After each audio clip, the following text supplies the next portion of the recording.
Hello everyone, how are you? It's me Nawad here. Welcome to my YouTube channel Unique Engineering Tips. So in this video, I am going to discuss about what should be your preparation strategies for JKSB JEE Civil exam for next 13 days, including this day up to 25 सितंबर तक मैंने रखे हैं। 13 days आपके पास अभी भी हैं। किसी को 13 से ज़्यादा डेज भी मिल सकते हैं, आपके पता किसी को 28 को पेपर होगा, किसी को 29 को पेपर होगा, किसी को 30th को भी पेपर हो सकता है। बट आप में से कुछ ऐसे भी बच्चे होंगे जिनको ड्राफ्ट्समैन का भी पेपर होगा, तो ड्राफ्ट्समैन का पेपर जो है 26 को हो जाएगा। सो इसलिए मैंने इसको 25 तक ही रखा है, किसी को यहाँ से ज़्यादा टाइम भी मिल सकता है। सो इस टॉपिक में मैंने बहुत सारी वीडियोस पहले भी अपलोड की हुई है, बट तब जो है एग्ज़ाम डेट रिलीज़ नहीं हुई थी। अब जो है आपके पास एग्ज़ाम डेट भी आ गई है, और आप में से कुछ बच्चे मुझे बोल रहे थे कि सर इस टॉपिक पे वीडियो बनाओ आप। इस टाइम में मैक्सिमम बच्चे आप में से बहुत डिस्टर्ब होंगे, आई नो डैट, कि व्हाट शुड योर स्ट्रेटजीज, हमें क्या करना है, कैसे प्रिपरेशन करनी है, इस बार क्या पढ़ें, अभी क्या पढ़ें, ये दिस दैट एटसेट्रा। सो इस क्रिटिकल पीरियड में आपने अपनी प्रिपरेशन को कैसे करना है, इस 13 या 15 डेज टाइम को आपने प्रॉपरली यूटिलाइज़ कैसे करना है, ये सबसे ज़्यादा इंपॉर्टेंट है। आज से पहले आपने 5 महीने, 6 महीने, 7 महीने स्टडी किया, ये मैटर नहीं करता है अगर आप इन 10 दिनों को प्रॉपरली यूटिलाइज़ नहीं करोगे। So you have to use this 13 to 15 days properly. ये 13 या 15 डेज ही डिसाइड करेंगे कि आपने 5-6 महीने पीछे क्या पढ़ा। So let's start the video.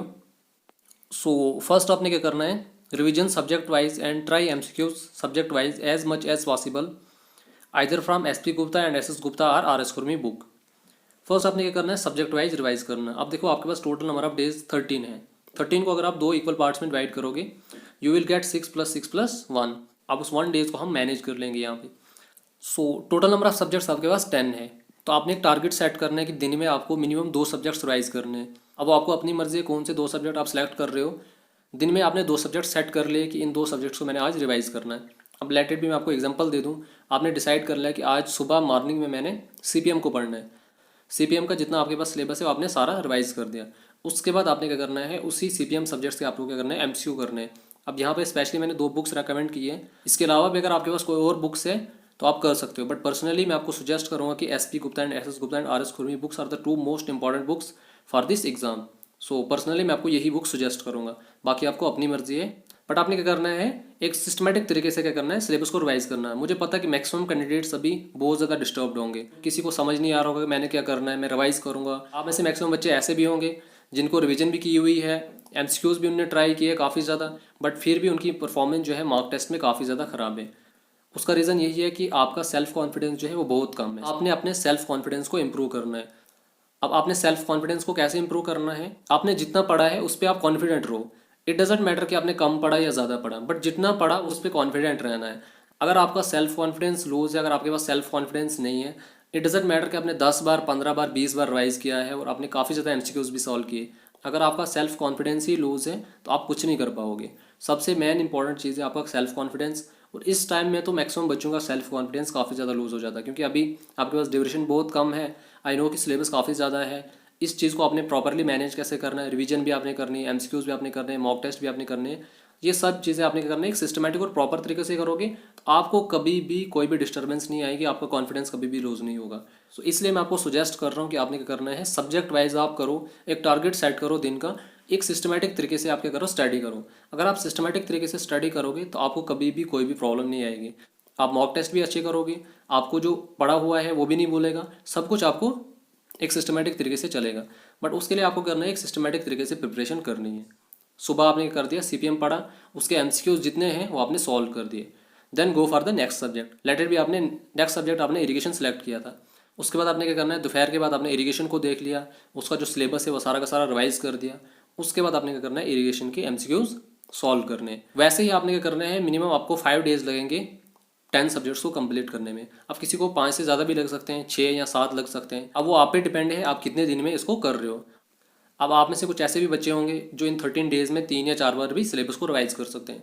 But मैं आपको यही बोलूँगा कि आप 2 ही बार सिलेबस को रिवाइज करो, लेकिन अच्छे से करो और हर चीज़ क्लियर करो। और आपने जितना पढ़ा है उस पर कॉन्फिडेंट रहो, अपना कॉन्फिडेंस कभी भी लूज मत करना। पेपर जितना भी हाई लेवल का जाए या जो भी है, अगर आपका कॉन्फिडेंस अच्छा होगा ना, आप उस पेपर को भी अटैम्प्ट करने की कोशिश कर लोगे। बट अगर आपका पेपर सिंपल भी होगा और अगर आपका कॉन्फिडेंस ही लूज होगा तो आप उस पेपर को भी अटैम्प्ट नहीं कर पाओगे। सो मेन इंपॉर्टेंट चीज़ जो अभी मैं आपको बार बार बोल रहा हूँ, you have to raise your confidence, you have to be confident what you have studied.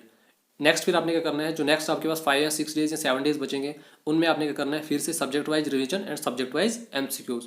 I am sure if you will apply this trick and if you will apply this strategy you will definitely get lots of benefit from this strategy. Next आपने क्या करना है, try mock test subject wise and complete mock test. अब देखो मैंने आपको already 5 subjects के mock test provide कर दिए. अब जो रिमेनिंग 5 सब्जेक्ट्स हैं उनके भी मॉक टेस्ट मैं आपको प्रोवाइड करता रहूँगा और मैंने आपको प्रॉमिस किया है कि मैं आपको complete minimum 3 mock test provide करूँगा, वो भी मैं आपको प्रोवाइड करता रहूँगा. उनको आपने क्या करना है, ट्राई करना है. उससे आपको लेवल ऑफ प्रिपरेशन पता चलेगा और उस मॉक टेस्ट को आपने ऐसा सॉल्व करना है कि जैसे आप रियल पेपर में बैठे हुए सॉल्व कर रहे हो. वहाँ से आपको एक आइडिया लग जाएगा कि मैं प्रेशर को कैसे हैंडल कर रहा हूँ, मैं टाइम को कैसे मैनेज कर रहा हूँ, 120 क्वेश्चंस को अटेम्प्ट करने के लिए मैं कितना टाइम ले रहा हूँ. ये सारी चीज़ें आप एक्सपीरियंस करोगे while solving this mock test, either subject wise or complete mock test. So these are the true strategies you have to apply right now to prepare for this exam. So next मैं आपको यहाँ पे बताऊँगा कि what are the core subjects for this exam. अब देखो आपके पास number of subjects 10 हैं. अब 10 में से आपको कौन कौन से सब्जेक्ट्स ऐसे हैं जिन पे सबसे ज़्यादा फोकस देना है. So I have mentioned here 5 subjects. First is soil mechanics. Soil mechanics पे आपको काफ़ी ज़्यादा फोकस देना है. सेकंड इसमें है वाटर सप्लाई इंजीनियरिंग, ये भी इंपॉर्टेंट सब्जेक्ट है, इसको भी आपने अच्छे से प्रिपेयर करना है. Then comes construction planning and management, इस पर भी आपने अच्छे से फोकस देना है. Next is RCC. आरसीसी भी इंपॉर्टेंट सब्जेक्ट है, इस पर भी आपने अच्छे से फोकस देना है. And the last is structural analysis. These 5 subjects which I have mentioned here all are important. इनमें से पेपर के ज़्यादा आने के चांसेस है. वैसे तो इनने मार्क्स यहाँ पे स्पेसिफाई किए कि कौन सा सब्जेक्ट कितने नंबर का आ सकता है, बट फिर भी मैं आपको बोल रहा हूँ कि इन सब्जेक्ट्स पे आप ज़्यादा फोकस दो as compared to other subjects. So अगर आपको वीडियो पसंद आई होगी तो वीडियो को लाइक कीजिए, शेयर कीजिए, कमेंट कीजिए और चैनल को सब्सक्राइब जरूर कीजिए. इसके अलावा अगर आपको कोई डाउट है या आपको लगता है कि ये स्ट्रेटजी हमें अप्लाई करनी चाहिए, you can drop your opinions in the comment section. So thank you so much and keep supporting me.